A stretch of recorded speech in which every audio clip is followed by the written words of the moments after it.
Hi, my name is Alicia Jade. I am, an entrepreneur from Hampshire. I have a digital marketing agency and a couple of other businesses too. Fantastic. So, when we were talking about sort of setting this up and you doing a chat, you didn't seem surprised at all that some of these lockdown businesses are really flying because of Instagram and other social media that they've become a success of. Yeah. Yeah, definitely. I think at the moment, with so many people being at home, we kind of want something to look forward to. And the only way we can do that is getting things through the post. So instead of walking into a shop and being able to buy something, the shop fronts are now online. So you're dressing your window, except for that window is now online instead of being in person. So it's just taken so much of a lift in people's online activity, especially for businesses that are trying to sell product. What, in terms of the small businesses that we've seen sort of really making a difference, do you think? Because I think what a lot of people have said in lockdown is, these big companies like Amazon, are really doing well. And of course they are. But actually it's nice to see that the little guy has not been completely squashed and trampled out of the market. There are these great success stories for small businesses. Yeah, definitely. And I think with the small businesses, people are losing their jobs. People are setting up things on their own. People are trying to take hold of their own, I know it sounds cheesy, but their own destiny in a way, and their own work and their own lives, to be able to try and ride this wave of not really knowing what's going to happen with business or with much at all. So it's nice that as a community, we're all now helping to support the small businesses, because we've seen how things can change overnight, and how it's so good to have another skill or another side hustle or another little income that you can do from home, just in case, God forbid, something goes bad. And I suppose, as you were saying, there's a shop front element to it. There must be a quality element to it as well. This is not a sort of medium whereby people can get away with, despite what maybe some of the boomers think, you can't get away with too much fakery. You can't be selling snake oil or any crap, can you? You've got to actually sell something good, something that people want. Social media is definitely a two-way conversation, and being able to get the reviews and get people's opinions back about your products, your customers then also become your ambassadors for your brand. So they will talk to their friends about it, but they'll share it on their Instagram stories, or they'll post about it on Facebook, or they'll share it socially online. So if the product is bad, you're gonna get those bad reviews, but they will be shared to other people and to their friends. And if it's to do with bloggers, it will be shared to their followers, who either hang on every word or just really do appreciate their opinion. So there's kind of no wiggle room for things to be bad or go wrong, unless you're willing to publicly either kind of apologize or resolve the situation, or just be prepared for the fact that there could be something bad said about you or your product online. Do you think that this is, I know it's only been a year of lockdown as it is, but I feel Only. Yeah, it's only been 20 years. Yeah. I do feel there's a bit of a shifting sound that, that maybe this is going to be a bit of a permanent change for us. I mean, obviously we've seen in the big business news like Arcadia and Topshop and what have you. But there really is something nice about seeing these businesses that people have set up with a passion thriving. And do you hope that is a permanent change?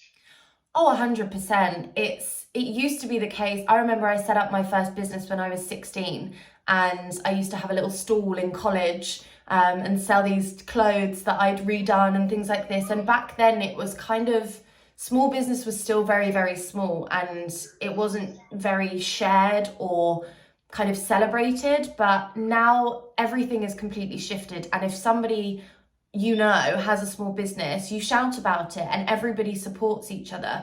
And I really do think that culture is going to even increase in the future, because we're trying to get so much of the economy back on its feet. I do think support for big business will still be there. So for example, Topshop's been bought by ASOS, I believe. Don't quote me on that. However, that kind of thing is kind of the new online world collaborating with the brick and mortar world, because ASOS have obviously done very well with people buying things online at the moment and have now acquired Topshop that wasn't doing quite so well. So it's kind of this collaboration method, and I'm pretty sure we're going to see loads of different things popping up where they sell small businesses. So more sites like eBay, Etsy, Shopify, everything like that, that enables people to be able to reach an audience and have their own business.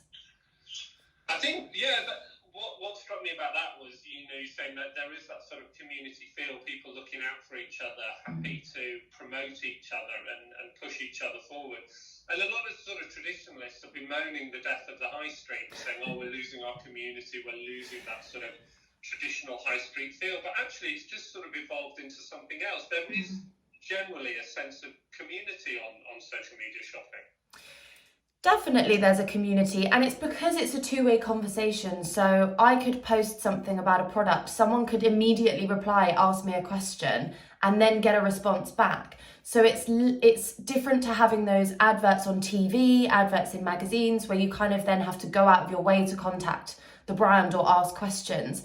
It's easily accessible for people to get the information they need very quickly. And yes, you can do that in shops. However, the high street was kind of going in waves, going up and down. And I think now, even with the small businesses, people still really appreciate being able to go into a shop and buy something, because even though you get next day delivery, it's a different feeling to walking in somewhere and buying something.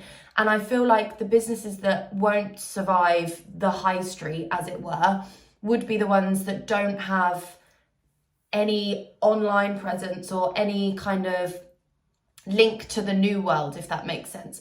So you get sort of small shops that are, for want of a better word, dying, because they're not interacting with people in the same way as perhaps a shop down the road. You kind of have to, you can't just do one or the other these days. You kind of have to do a mixture of hitting different markets, because I think I posted something on my business page the other day, and it said if your business is not online, you're already losing customers, because if you're not in it, people can't find you and they're looking for things to find. I know when I go to a restaurant, I look at their Instagram. I want to see what the food looks like before I go in and pay for it. I like that. That's a nice quote. Here's my killer question then. Do you need to make a success of this, do you need to have a big celebrity influencer swoop in and endorse your product? I don't think you do, no, but there are elements to that. So that, yes, that can make or break a business, and we've seen it happen time and time again. And these influencers also set up their own businesses that ultimately succeed straight away. So it is obvious that they do sell product and people do listen to what they say. However, there are also many businesses that thrive on just having 1,000 followers, because if you have 1,000 engaged customers or a very niche market, those customers are going to come back to you. So you might not have 10,000 one-time customers, but you might have 1,000 monthly customers for the next 5 years. So you just kind of have to weigh up the niche of your business and kind of what avenue you have to go down.